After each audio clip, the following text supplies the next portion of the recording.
ਜਿਹੜਾ ਧੂੰਆਂ ਆ ਉਹ ਬਹੁਤ ਵੱਡੀ ਜਿਹੜੀ ਮਾਤਰਾ ਦੇ ਵਿੱਚ ਆਪਾਂ ਕਹਿ ਸਕਦੇ ਹਾਂ ਉਹ ਅਮਰੀਕਾ 'ਚ ਪਹੁੰਚਿਆ ਆ ਕੈਨੇਡਾ ਵਾਲੀ ਸਾਈਡ ਤੋਂ। ਸੋ ਕਈ ਜਗ੍ਹਾ ਦੇ ਵਿੱਚ ਅਲਰਟ ਜਿਹੜਾ ਆ ਪੋਲਿਊਸ਼ਨ ਜਾਰੀ ਕੀਤਾ ਗਿਆ ਹੈਗਾ ਆ।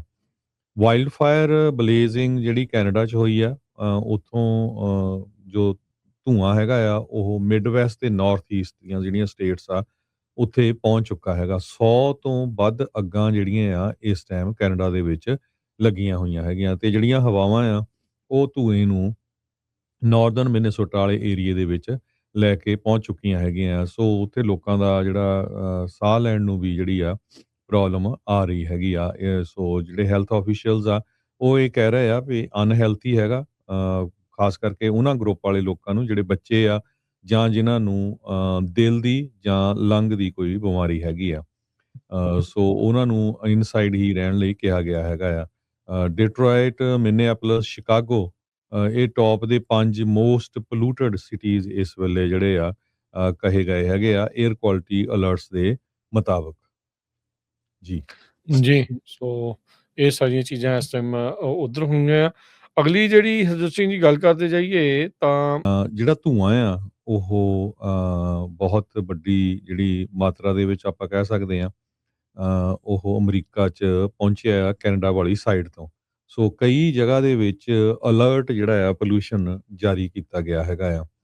ਵਾਈਲਡ ਫਾਇਰ ਬਲੇਜ਼ਿੰਗ ਜਿਹੜੀ ਕੈਨੇਡਾ 'ਚ ਹੋਈ ਆ ਉੱਥੋਂ ਜੋ ਧੂੰਆਂ ਹੈਗਾ ਆ ਉਹ ਮਿਡਵੈਸਟ ਤੇ ਨਾਰਥ ਈਸਟ ਦੀਆਂ ਜਿਹੜੀਆਂ ਸਟੇਟਸ ਆ ਉੱਥੇ ਪਹੁੰਚ ਚੁੱਕਾ ਹੈਗਾ। 100 ਤੋਂ ਵੱਧ ਅੱਗਾਂ ਜਿਹੜੀਆਂ ਆ ਇਸ ਟਾਈਮ ਕੈਨੇਡਾ ਦੇ ਵਿੱਚ ਲੱਗੀਆਂ ਹੋਈਆਂ ਹੈਗੀਆਂ ਤੇ ਜਿਹੜੀਆਂ ਹਵਾਵਾਂ ਆ ਉਹ ਧੂਏ ਨੂੰ ਨਾਰਦਰਨ ਮਿਨੇਸੋਟਾ ਵਾਲੇ ਏਰੀਏ ਦੇ ਵਿੱਚ ਲੈ ਕੇ ਪਹੁੰਚ ਚੁੱਕੀਆਂ ਹੈਗੀਆਂ। ਸੋ ਉੱਥੇ ਲੋਕਾਂ ਦਾ ਜਿਹੜਾ ਸਾਹ ਲੈਣ ਨੂੰ ਵੀ ਜਿਹੜੀ ਆ ਪ੍ਰੋਬਲਮ ਆ ਰਹੀ ਹੈਗੀ ਆ।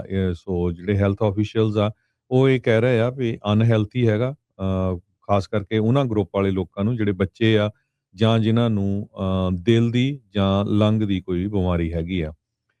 ਸੋ ਉਹਨਾਂ ਨੂੰ ਇਨਸਾਈਡ ਹੀ ਰਹਿਣ ਲਈ ਕਿਹਾ ਗਿਆ ਹੈਗਾ ਆ। ਡਿਟਰੋਇਟ, ਮਿਨੀਐਪੋਲਿਸ, ਸ਼ਿਕਾਗੋ ਇਹ ਟੌਪ ਦੇ 5 ਮੋਸਟ ਪੋਲਿਊਟਡ ਸਿਟੀਜ਼ ਇਸ ਵੇਲੇ ਜਿਹੜੇ ਆ ਕਹੇ ਗਏ ਹੈਗੇ ਆ ਏਅਰ ਕੁਆਲਿਟੀ ਅਲਰਟਸ ਦੇ ਮੁਤਾਬਕ।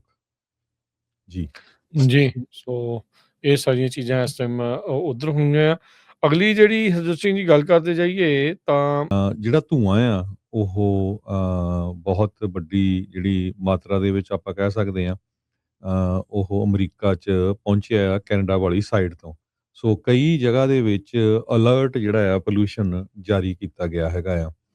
ਵਾਈਲਡ ਫਾਇਰ ਬਲੇਜ਼ਿੰਗ ਜਿਹੜੀ ਕੈਨੇਡਾ 'ਚ ਹੋਈ ਆ ਉੱਥੋਂ ਜੋ ਧੂੰਆਂ ਹੈਗਾ ਆ ਉਹ ਮਿਡਵੈਸਟ ਤੇ ਨਾਰਥ ਈਸਟ ਦੀਆਂ ਜਿਹੜੀਆਂ ਸਟੇਟਸ ਆ ਉੱਥੇ ਪਹੁੰਚ ਚੁੱਕਾ ਹੈਗਾ। 100 ਤੋਂ ਵੱਧ ਅੱਗਾਂ ਜਿਹੜੀਆਂ ਆ ਇਸ ਟਾਈਮ ਕੈਨੇਡਾ ਦੇ ਵਿੱਚ ਲੱਗੀਆਂ ਹੋਈਆਂ ਹੈਗੀਆਂ ਤੇ ਜਿਹੜੀਆਂ ਹਵਾਵਾਂ ਆ ਉਹ ਧੂਏ ਨੂੰ ਨਾਰਦਰਨ ਮਿਨੇਸੋਟਾ ਵਾਲੇ ਏਰੀਏ ਦੇ ਵਿੱਚ ਲੈ ਕੇ ਪਹੁੰਚ ਚੁੱਕੀਆਂ ਹੈਗੀਆਂ। ਸੋ ਉੱਥੇ ਲੋਕਾਂ ਦਾ ਜਿਹੜਾ ਸਾਹ ਲੈਣ ਨੂੰ ਵੀ ਜਿਹੜੀ ਆ ਪ੍ਰੋਬਲਮ ਆ ਰਹੀ ਹੈਗੀ ਆ।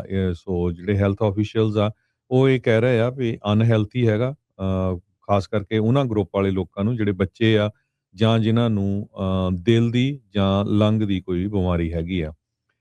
ਸੋ ਉਹਨਾਂ ਨੂੰ ਇਨਸਾਈਡ ਹੀ ਰਹਿਣ ਲਈ ਕਿਹਾ ਗਿਆ ਹੈਗਾ ਆ। ਡਿਟਰੋਇਟ, ਮਿਨੀਐਪੋਲਿਸ, ਸ਼ਿਕਾਗੋ ਇਹ ਟੌਪ ਦੇ 5 ਮੋਸਟ ਪੋਲਿਊਟਡ ਸਿਟੀਜ਼ ਇਸ ਵੇਲੇ ਜਿਹੜੇ ਆ ਕਹੇ ਗਏ ਹੈਗੇ ਆ ਏਅਰ ਕੁਆਲਿਟੀ ਅਲਰਟਸ ਦੇ ਮੁਤਾਬਕ।